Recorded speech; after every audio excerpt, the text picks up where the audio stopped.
Hello students. So in this video we are going to discuss the fifth poem of our first flight book named The Ball Poem. This poem is written by John Berryman. इस pome में एक छोटे बच्चे की बात कही गई है जिसकी बॉल खो जाती है। वो बच्चा बहुत दुखी है।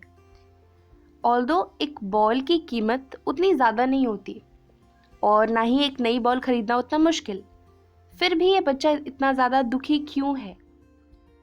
तो पोम को हम लाइन टू लाइन पढ़ेंगे। मैं आपको डिफ़िकल्ट वर्ड्स भी साथ में बताती हुई चलूँगी। एक बार पोम की एक्सप्लेनेशन देखने के बाद हम देखेंगे कि कौन सी राइम स्कीम इस पोम में यूज़ करी गई है और सारे पोएटिक डिवाइसेस भी।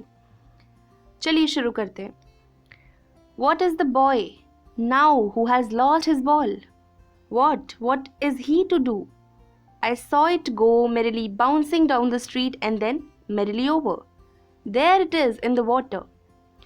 Merrily का मतलब है हैप्पीली, चीयरफुली। इस स्टैंजा में पोएट जॉन बेरीमैन बोल रहे हैं वो बच्चा जिसकी बॉल खो गई है वो अब क्या करेगा। Poet John Berryman is saying अभी थोड़ी देर पहले तो उसकी बॉल खुशी से स्ट्रीट में जंप कर रही थी और अब देखते ही देखते वो पानी में चली गई। अब वो बच्चा क्या करेगा जिसकी बॉल पानी में जा चुकी है। तो ये इंसिडेंट पोएट जॉन बेरीमैन के सामने ही हो रहा था। एक बच्चा अपनी बॉल से खेल रहा होगा अपनी गली में और वो बॉल उसके हाथ से स्लिप होकर नियर बाय वाटर बॉडी में, मतलब पास में ही कोई पानी का बड़ा सा सोर्स होगा, वहाँ पर जाके गिर गई। पोएट जॉन बेरीमैन उस बच्चे को ऑब्जर्व कर रहे थे और उसकी फीलिंग्स को इस पोम में बताना चाहते हैं।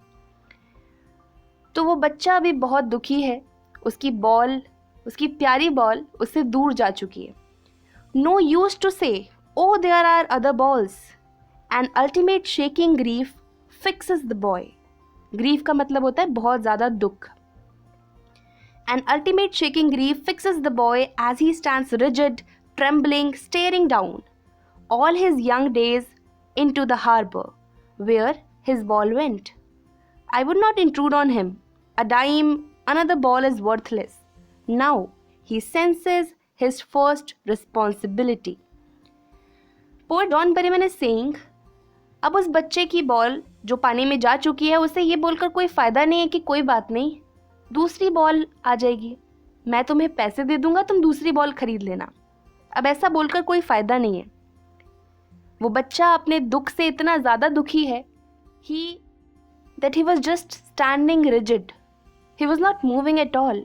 वो इतना ज़्यादा शॉक हो गया अपनी बॉल को अपने से दूर जाते हुए देख। All his young days into the harbor. Harbour को हिंदी में हम बंदरगाह बोलते हैं। हार्बर इज़ बेसिकली पोर्ट, जहाँ पर हम सारे शिप्स को रखते हैं। तो उसके बचपन के सारे दिन उस बॉल के साथ पानी में चले गए। उस बॉल से एसोसिएटेड जितनी भी उस बच्चे की मेमोरीज थी वो बॉल अपने साथ लेके जा चुकी है। अब कोई फ़ायदा नहीं है उसे ये बोल करके कोई बात नहीं, 10 सेंट्स की तो आती है, नई बॉल खरीद लेंगे, क्या हो गया। क्योंकि नई बॉल लाना कोई बड़ी बात नहीं है, लेकिन नई बॉल में वो अपनेपन वाली फीलिंग नहीं होगी। नई बॉल में वो सेंस ऑफ बिलोंगिंगनेस नहीं होगी। इस वजह से पोएट उसे ये नहीं कहना चाहते कि कोई बात नहीं, नई बॉल खरीद लेंगे। डाइम का मतलब होता है 10 सेंट्स, 10 US सेंट्स। सो 10 सेंट्स, महज 10 सेंट्स में ही एक नई बॉल आ जाएगी, ऐसा नहीं कहना चाहते पोएट उसे। वो चाहते हैं कि वो अपनी पहली रिस्पॉन्सिबिलिटी को अब समझे। अब वो समय आ गया है कि उसे अपनी चीज़ों का ख्याल खुद रखना सीखना पड़ेगा। पोएट का मानना है कि अब वो बच्चा अपनी पहली रिस्पॉन्सिबिलिटी को समझेगा कि कोई चीज़ अगर आपको बहुत ज़्यादा प्यारी है तो उसे अपने पास रखो ताकि वो आपसे दूर ना जाए। आपको पता है कि वो दूर जाएगी तो आपको दुख होगा, तो आपको उस चीज़ का ध्यान रखना पड़ेगा। ये एक हार्श रियलिटी है जिसे सबको सीखना पड़ेगा एक ना एक बार लाइफ में। सो पोएट इज सेइंग कि अब उस बच्चे के लिए वो समय आ गया है कि वो अपनी पहली रिस्पॉन्सिबिलिटी को समझे, सीखे। In the world of possessions people will take balls, balls will be lost always, little boy, and no one buys a ball back. Money is external, He is learning well behind his desperate eyes the epistemology of lost. Epistemology का मतलब होता है knowledge. How to stand up, knowing what every man must know one day, and most know many days how to stand up. So poet is saying, in the world of possessions, ये materialistic दुनिया में कई सारी balls आएंगी, कई सारी balls तुमसे खो जाएंगी. यहाँ पर बॉल्स का मतलब कई सारी मटेरियलिस्टिक चीज़ें, जैसे आपकी कोई प्रेशियस चीज़ है, होता है ना, कई बार एक छोटा कप होता है, आपको किसी स्पेशल इंसान ने गिफ्ट किया होता है, आपके मम्मी पापा जो भी है, और वो आपसे टूट जाता है तो आपको बहुत दुख होता है. लेकिन आपको ये समझना पड़ेगा कि ये सारी मटेरियलिस्टिक चीज़ें हैं जो आपको मिलेंगी, आपसे दूर भी चली जाएंगी, लेकिन we have to overcome that grief, we have to overcome that sorrow, we have to move on in life. यहाँ पर बॉल्स का मतलब सिर्फ मटेरियलिस्टिक चीज़ें नहीं हैं, बल्कि रिलेशनशिप्स भी हैं. आपके father mother, brother sister, friends, family हमेशा आपके साथ नहीं रहेंगे. एक ना एक दिन ऐसा आएगा जब वो आपसे दूर चले जाएंगे, तो आपको उस दुख को पकड़कर हमेशा बैठे नहीं रहना है. Life goes on, you will have to move on in life. No one buys a ball back. यहाँ पर पोएट जॉन बेरीमैन कहना चाहते हैं कि अगर कोई बॉल आपसे खो जाती है, बॉल का मतलब मटेरियलिस्टिक चीज़ें और रिलेशनशिप्स, राइट. कोई बॉल आपसे खो जाती है तो nobody buys a ball back. कोई उन बॉल्स को वापस खरीद नहीं सकता, बिकॉज मनी इज़ एक्सटर्नल. हर चीज़ को पैसों से खरीदा नहीं जा सकता. चीज़ें तो आप खरीद सकते हो, बट वो सेंस ऑफ बिलोंगिंगनेस नहीं ला सकते. So he is learning well behind his desperate eyes the epistemology of loss, how to stand up. अब वो बच्चा ये सीख रहा है how to bear that loss. अपने दुख से ओवरकम कैसे करें, आपको जो आपसे जो चीज़ें दूर चली गई हैं उनको भूल कर अपनी लाइफ में मूव ऑन कैसे करें. ये एक हार्श रियलिटी है जो सभी को एक ना एक दिन समझनी पड़ेगी कि इस मटेरियलिस्टिक दुनिया में मटेरियल्स, रिलेशंस आपसे दूर जाएंगे, but you have to stand up against your sorrows and miseries, because life goes on. So this was the explanation of this poem. अब इसके पोएटिक डिवाइसेस को डिस्कस कर लेते हैं. उससे पहले एक और इम्पॉर्टेंट बात, इस पोम में आपने देखा कि कोई भी राइम नहीं है कहीं पर भी. So this pome is not having any rhyme. इसको फ्री वर्स लिखा गया है. तो अब हम क्या करेंगे, राइम स्कीम चूँकि है नहीं, उसको डिस्कस क्या ही करें. अब क्या करेंगे, पोएटिक डिवाइसेस देख लेते हैं. So what is the boy now who has lost his ball. What is he to do? I saw it go merrily bouncing down the street and then merrily over. There it is in the water. In 4 lines पे देखो, what first 2 sentences के starting में ही what repeat हो रहा है ना. तो यहाँ पर एनाफोरा का यूज़ किया गया है.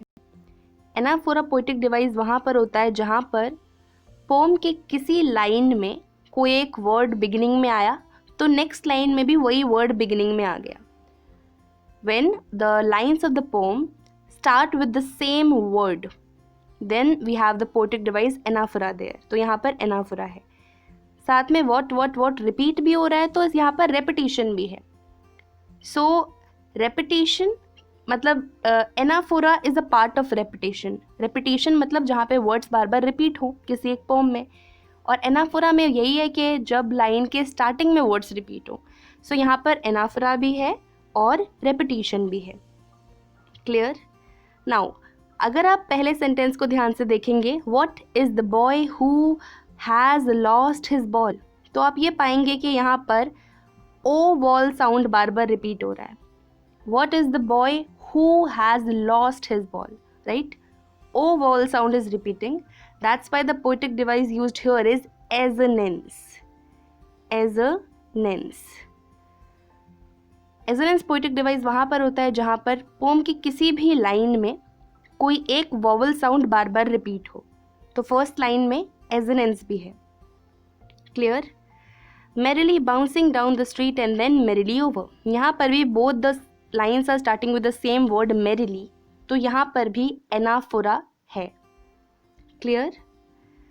अगर आप इस लाइन को ध्यान से देखेंगे, merrily bouncing down the street and then merrily over, तो जब आप ये लाइन सुनते हैं ना, merrily bouncing down the street, तो आपके दिमाग में एक इमेज क्रिएट होती है कि एक गली है, उसमें एक बॉल बाउंस कर रही है, होती है कि नहीं होती है, राइट? तो यहाँ पर पोएटिक डिवाइस इमेजरी का यूज़ किया गया है। अगर पोम की कोई लाइन पढ़ के आपके दिमाग में कोई इमेज क्रिएट हो, तो वहाँ पर पोएटिक डिवाइस इमेजरी होता है, क्योंकि वहाँ पर पोएट ने सेंटेंसेस को पेश ही इस तरह से किया है ताकि आपके दिमाग में इमेज क्रिएट हो। वहाँ पर ऐसा बनाया गया है, इस तरह से लिखा गया है कि आपके दिमाग में इमेज क्रिएट हो। ओके, तो यहाँ पर पोएटिक डिवाइस इमेजरी है। तो फर्स्ट 4 लाइन्स में वी हैव एनाफोरा, हमारे पास रेपिटेशन है, वापस से एनाफोरा है, और एजोनेंस इमेजरी भी है। क्लियर? अब देखते हैं आगे। No use to say O there are other balls, an ultimate shaking grief fixes the boy as he stands rigid, trembling, staring down all his young days into the harbor. So an ultimate shaking grief fixes the boy, यहाँ पर I wall sound यहाँ पर बार बार repeat हो रहा है, right? An ultimate shaking grief fixes the boy.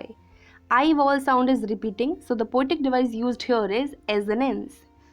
क्योंकि pome की किसी भी लाइन में कोई भी वॉल साउंड अगर बार बार रिपीट होता है तो वहाँ पर पोएटिक डिवाइस होता है assonance. तो यहाँ पर आई साउंड रिपीट हो रहा है, that's why the poetic device used here is assonance. Clear? All his young days into the harbour where his ball went, I would not intrude on him, a dime another ball is worthless, now he senses his first responsibility. यहाँ पर ball word का 2 बार उपयोग किया गया है. देखिए यहाँ पर his ball went into the harbour and a dime another ball is worthless, right? Ball is repeating. तो यहाँ पर repetition poetic device का यूज़ किया गया है. अगर पोम में किसी भी लाइन में कोई वर्ड बार बार रिपीट हो तो वहाँ पर repetition poetic device होता है. क्लियर? सो यहाँ पर repetition है. He senses first responsibility.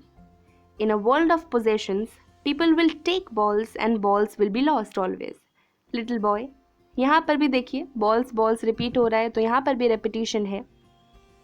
And no one buys a ball back, money is external, he is learning well behind his desperate eyes. इस सेंटेंस में ध्यान से देखेंगे तो ई वॉवल साउंड बार बार रिपीट हो रहा है. He is learning well behind his desperate eyes, right? E vowel sound repeat हो रहा है. कौन सा पोएटिक डिवाइस? Exactly, assonance.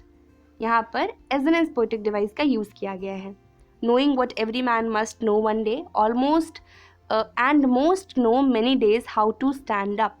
यहाँ पर भी ओ वॉल साउंड रिपीट हो रहा है, यहाँ पर भी एजोनेंस है. तो इस पोम में ज़्यादातर एजोनेंस, इमेजरी, रेपिटेशन, एनाफोरा का यूज़ किया गया है. इतने ही पोएटिक डिवाइसेस यहाँ पर यूज़ किए गए हैं. और जैसा मैंने आपको बताया, राइम स्कीम नहीं है, फ्री वर्स लिखा गया है, तो राइम स्कीम डिस्कस क्या ही करें, राइट? तो हमने इस पोम की लाइन टू लाइन डिस्क्रिप्शन देख ली, सारे इंपॉर्टेंट वर्ड्स का मीनिंग मैंने आपको साथ ही साथ में बता दिया. हमने सारे पोएटिक डिवाइसेस भी डिस्कस कर लिए. तो इस वीडियो को इतना ही रखते हैं. अगर आपको अभी कोई चीज़ समझ नहीं आई है तो उसे कमेंट सेक्शन में ज़रूर पूछें, क्योंकि आपकी क्वेरी क्लियर होनी चाहिए. कमेंट सेक्शन में पूछिए अपने डाउट को. चलिए, आपसे मिलेंगे आगे आने वाले वीडियोज़ में. तब तक के लिए bye bye, take care, have a great day.